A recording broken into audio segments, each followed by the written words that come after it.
after that test walk with my heavy pack, 20 kilo it was. It wasn't too bad either, but I thought, well, it's always a good idea to tune it. And so I didn't throw a lot out, just a spare cup, you know, my original kettle pot, some ropes and stuff, and some baggy bits. And I dropped 2 of the bags, the water bags, so I only stick to 2 because in the water kit itself there's a 2-liter secret bottle which I could fill up. It makes then 4 liter if needed, plus 2-liter dirty water if needed. That's 6 liter in the worst case. That will do more than enough. Anyway, I have my tarp made up. Yeah, it's ready to go. It's a bit heavier than average, sort of, but it's a 3 by 3 meter tarp, a DIY tarp made from thin canvas like the tent materials. And I had the attachment anchor points on it already, but no loops and no tie-up ropes yet. I'm getting a bit ready with the tarp. As you may know, that I have done my own tarp. It's a bit of cotton tarp, a bit heavier than expected, but it doesn't burn down and doesn't get any holes into it while having a fire nearby. So what I'm doing now, I got some webbing straps stitched up to the cotton for stability. That's the anchor point for some tie-up ropes. So what I'm doing, I'm using some Whoopie Sling sort of style without the need of any knots.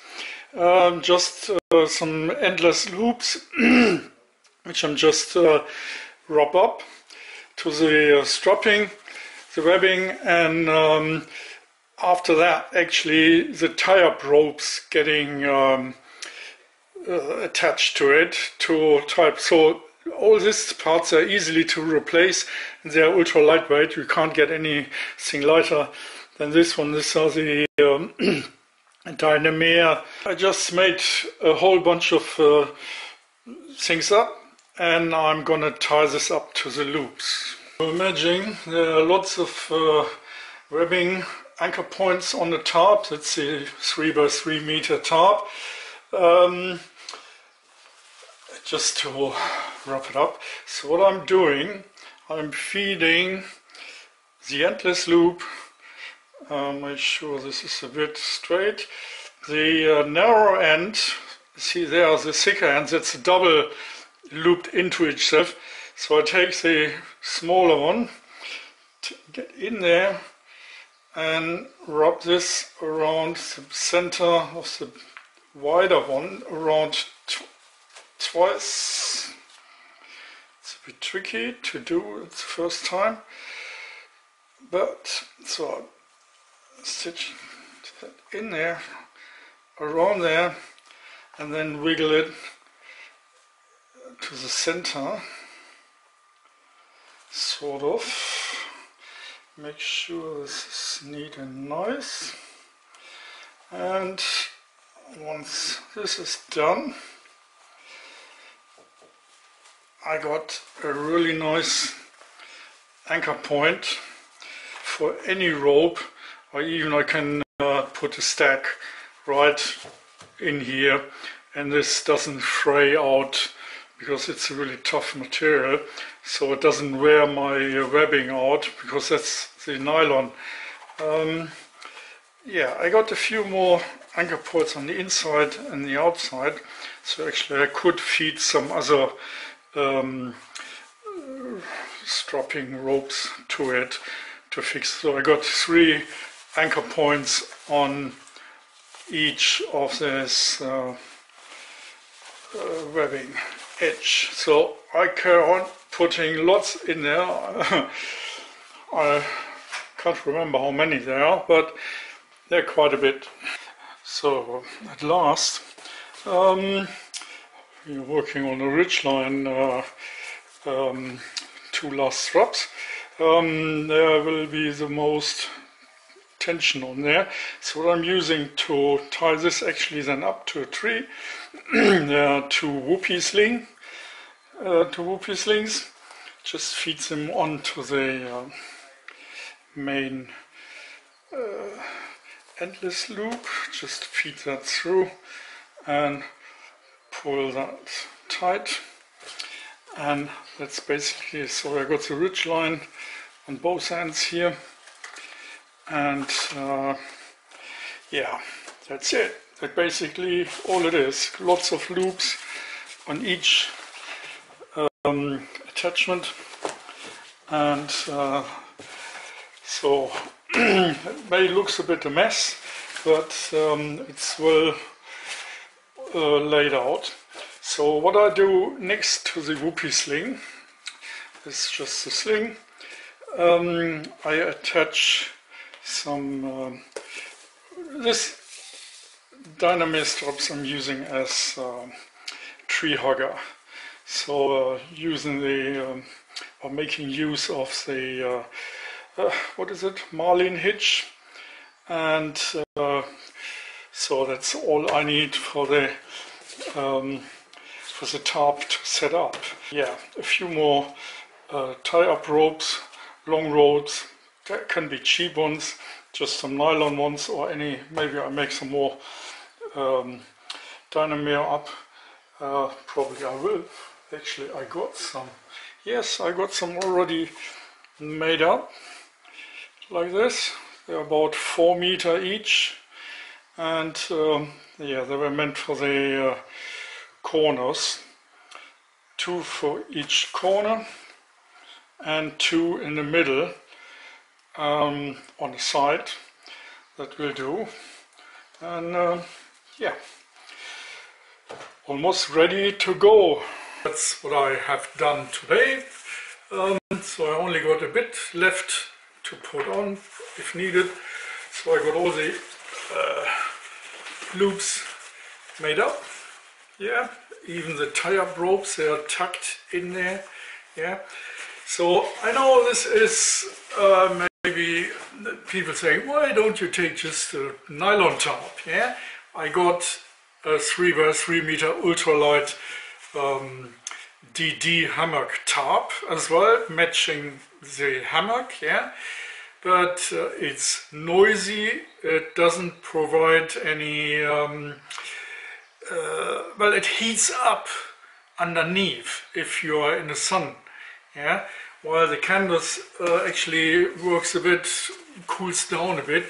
Anyway, but the major reason why I'm not taking a nylon tarp is because when I'm gonna make a fire underneath the tarp, this is, well, you get the sparks, they just burn holes into it in no time. So that's basically then rubbish, yeah.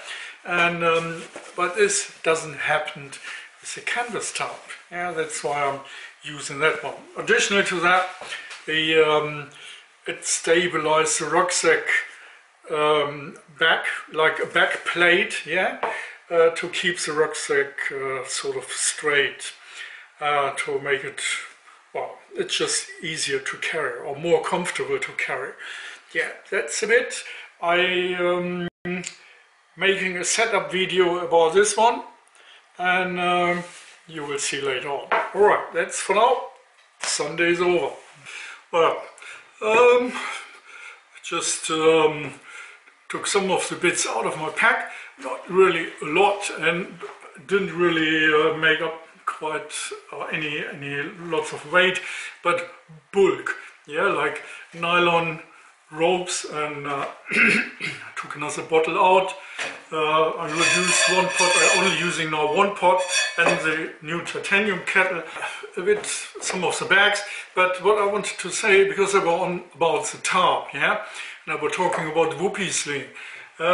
Compared to nylon and 550 rope, which and it's very stiff and actually draws moisture as well, which makes it not very comfortable to handle in when it's wet. So what I did, I mentioned the Whoopie Sling. Yeah, the Dyneema material is very lightweight, doesn't soak up moisture or water at all. Nevertheless, when it gets freezing and there's moisture in it, or you know, like on it, you can't move the Whoopie Sling because it's a sort of sleeve where the rope slides into, like the Chinese finger trap. Well, I'm using, anyway, for the Whoopie Sling, I'm using the DD-Hammock rope because it's very thick and it's easy to handle and doesn't slip on its own. There are different types around. Yeah, what I'm using is for the smaller bits is 1.5 millimeter of the stuff. This is slightly harder but softens when it's get used, and it's good for making little attachment loops, like just endless loops and stuff. See, compared to the Whoopie, the DD-Hammock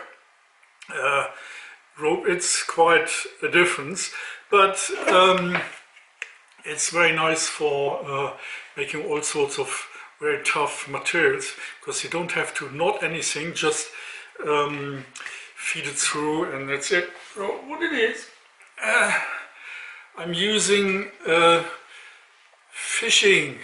Actually, it's a steel fishing end.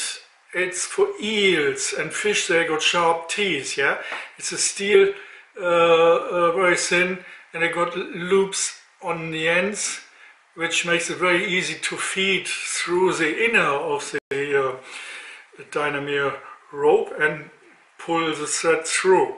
Yeah, another material I'm using, this is the 3 millimeter. It's black. It's almost like a snake skin.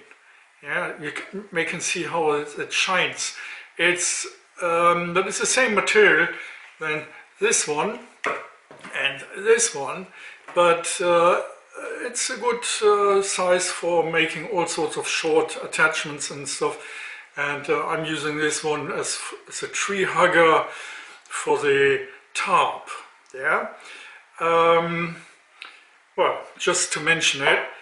So this is a DIY project, like how easy you can make your own attachment without needing any knots. Or I mean, you can still using the nylon, but it's rubbish in my opinion. So if you really want to set up your kit once and for all, the Dyneema is a very good choice. Well, hope that helps, and see you next time. I'm continue with the hammock and the tarp. Well, this is just a quick tuning tip. Yeah. Well, just to keep it short. Bye bye.